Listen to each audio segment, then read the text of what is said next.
Kim, enjoy mag-exercise kasama si Paolo. Oji, naawa sa matinding aksidente ni Kim.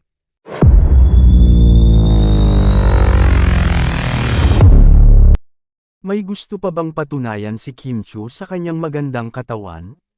Grabe ang chinitang aktres dahil walang sawa sa ka-exercise.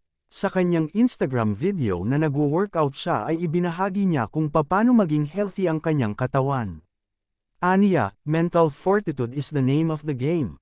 Teaching you to overcome challenges with grit and determination. After the grind, embrace the power of recovery with a 3-minute ice bath.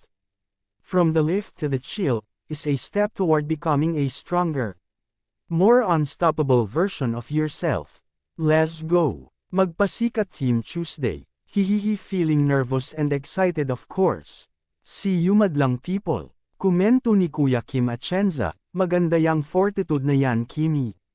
Yazir. Thanks for the program coach. Best of luck sa race Tom. Poppy is there hihihi. Komento naman ng isa, Spotted Cow.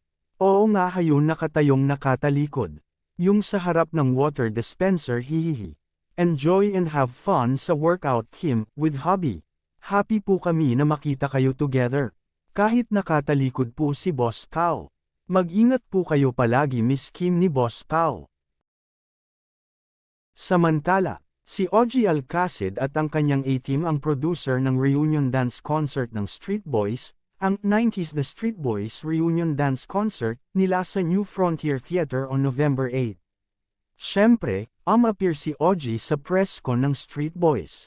Medyo late si Oji dahil galing pa raw siya sa rehearsal nila. Nakasama ni Oji sa rehearsal si Kim Chiu kaya naman may ibang nagtanong sa kanya kung kumusta na ang rumored girlfriend ni Paolo Avellino. Sa isa sa mga rehearsal kasi nila ng magpasikat, production number nila para sa 15th anniversary ng It's Showtime, ay naaksidente si Kim at dinala sa ospital. Sabi ni Oji, nag-rehearse na uli siya. Bilib ako kay Kim, pero okay na rin naman siya. At noong naaksidente raw si Kim ay nag-insist si Oji na magpa-CT scan test ito. Sabi ko sa kanya, kailangan niyang magpa-CT scan. I insisted kaya ginawa naman niya, kwento ni Oji. Sabi pa ni Oji, okay na rin daw yung sugat ni Kim. Dapat nga raw abangan sa Tuesday ang pagsalang nila sa magpasikat anniversary segment ng It's Showtime.